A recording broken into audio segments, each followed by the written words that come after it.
Hi, you're listening to Book Chat with author Vivian E. Moore.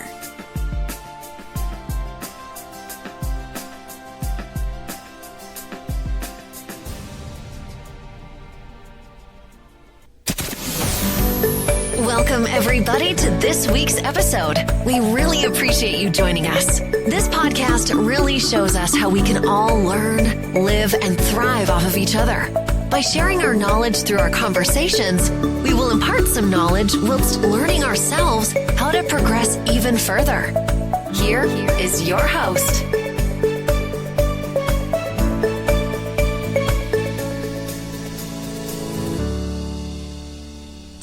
Hello and welcome to Book Chat. I am your host, author Vivian E. Moore. I hope everyone had a great week and I hope you're having an even better weekend. All right, so we're going to get straight to today's show. The title is On the Way Up and the topic is elevating writing goals. Okay, we all need that in our lives, especially if you are a writer. Okay, so the question is, are you ready to take your writing goals to the next level? If you are, well, today's episode will explore strategies and it will give you some tips to help you elevate your writing skills and to achieve your aspirations, okay? So whether you are a seasoned writer or you're just looking to refine your craft or just starting your writing journey, there's something here for you, all right? So let's start with the number one thing, and that's setting some clear objectives, okay? Make it clear. Make it plain. All right. So with this, you need to define your writing goals with clarity. OK, it needs to be crystal clear. And so, if you are aiming to complete a novel or you're just improving your storytelling or you're just trying to break into a new genre, well, setting those specific measurable goals, they will guide your progress and keep you focused. So the second thing is consistent practice. You know, I grew up with my mother saying practice makes perfect. And boy, was she right. Or as close to perfect as you can get. Okay. So like any skill, writing, it improves with consistent practice. Okay. The first novel or manuscript, maybe your first one, it wasn't hitting on all cylinders because, you were a newbie. All right. You were a greenhorn, as my mother used to say. So, you hadn't really gotten your solid teeth yet. So now your second book or manuscript is way much better because you have improved upon all of those things that you learned from writing the first one. Okay. So, but to keep you, up on your game, you need to set aside some dedicated time each day or the week. Okay. Just to write. And, whether it's just a few hundred words or, several pages, the key is to keep writing on a regular basis. All right. So the third thing is, exploring different styles. I know how, sometimes we get set in our ways and we don't want to change up what we're doing. But, in real life, okay, let's just be real. In real life, you don't want to eat the same thing every day. And I'm a writer and I write romance. But you know what? I hardly ever read romance novels. Now, I may read books that have a little romance mixed in with them, but my thing is thriller and mystery. That's what I'm into. Okay. So, and I've just written a children's book. So that just shows you that you can explore different styles. You can step outside of what you're used to and try something different. Okay. And so you should never limit yourself to just one style or one genre. Okay. Keep it fresh, keep it active. Okay. And just learn to experiment with those different forms of writing. Whether it's poetry, maybe you're not a poet, okay, but, maybe you dabbled in it a little bit. Or either you can write a short story or submit something to a nonfiction article. You can do that. But overall, just exploring some type of diverse style, it can broaden your skills, and then it can spark creativity. Okay, because that's what we want to do. We want to keep that creativity on the level. All right. So number 4 is seeking feedback. We need it. I know sometimes we don't want to hear it, but we need it. Okay. So constructive criticism or feedback, it is invaluable for growth. You know, as parents, you know, we use corrective actions to put our kids back in line, you know, when they step out of line.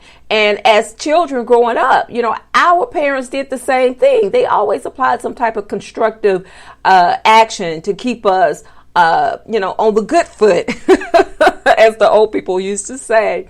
So we need that same type of constructive criticism in our writing. And, you know, ways to get that is to share your work with someone that you can trust, that's going to give you an honest opinion and not just tell you what you want to hear. Okay.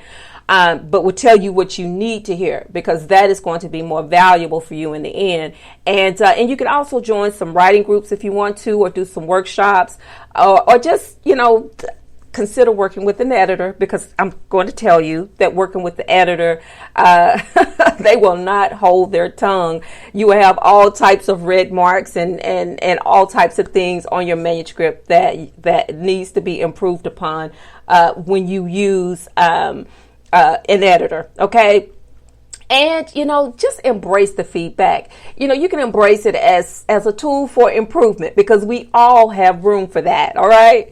So number 5 is reading widely. All right. So what that is being an avid reader. And we just talked about that. You know, I just said that, you know, that I write romance, but I read thrillers and mysteries. You know, that's what I do. So, and I read on a daily basis. Now, I may not actually pick up a book and flip a page, but I listen to audiobooks, because I listen to them while I'm working. So depending on the length of the book, I can usually read 2 books in a day.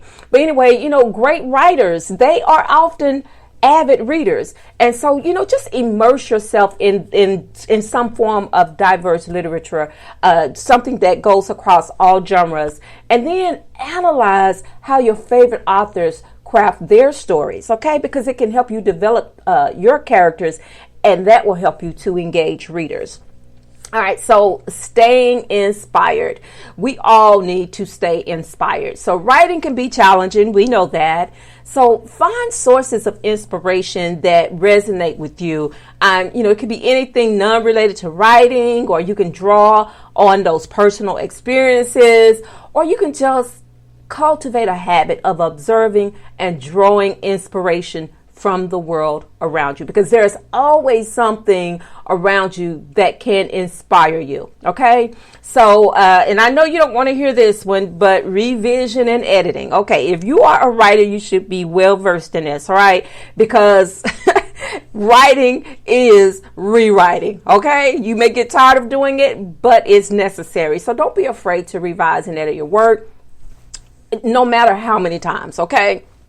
Because, you know, when you polish your work and you tighten up those plots, what you're doing is you are ensuring that clarity and coherence is all the way through your writing. And you know, as a writer, and to be a good writer, you know, you have to touch on all those bases. Okay. So number 8 is setting realistic deadlines. I know. I'm guilty of it. I have my hand up. I'm guilty of it.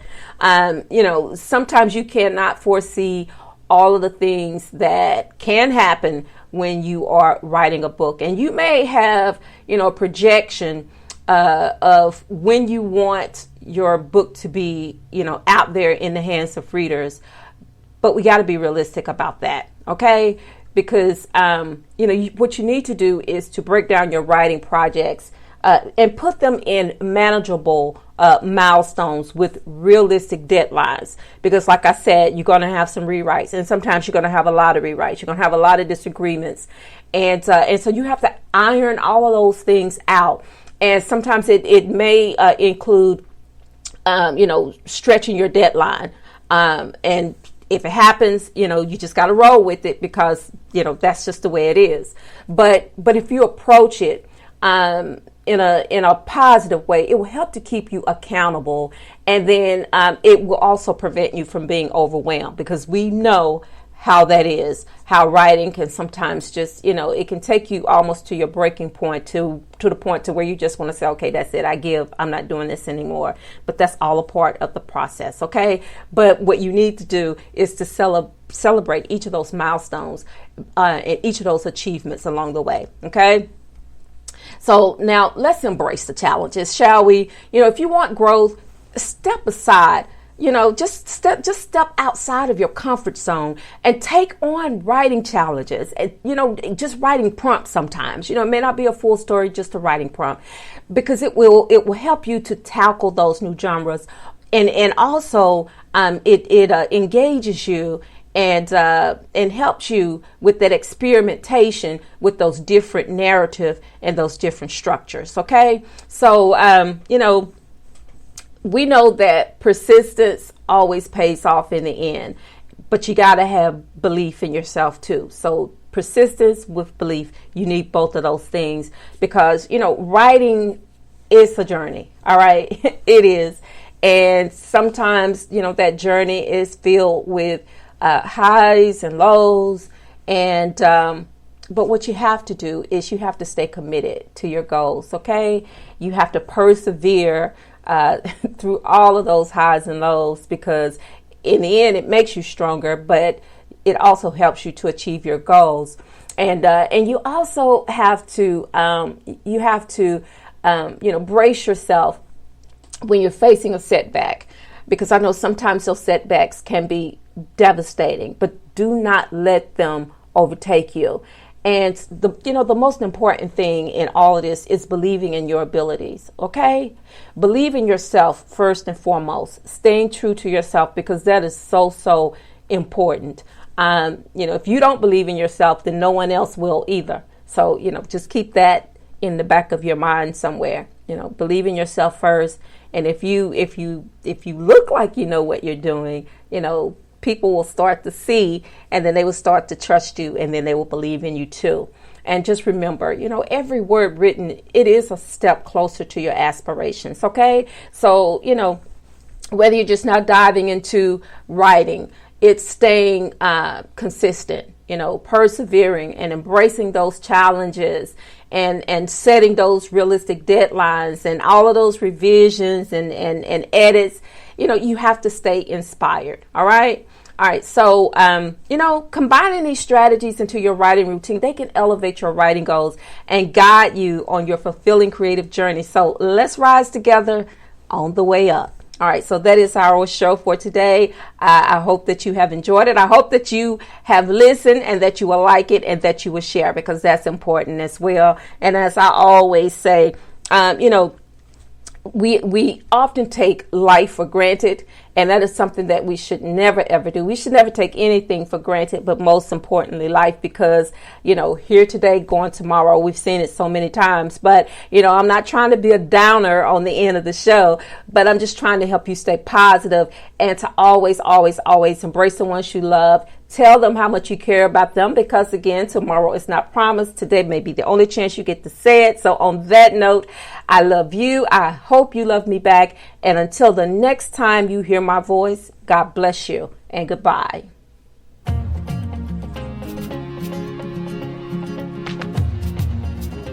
Loved what you've heard on this week's episode? Well, the answer is simple. It would mean the world to us if you could head over to iTunes and leave us a 5-star review and feedback. Spreading the word really is the best way to grow our podcast and achieve even greater things. Thank you.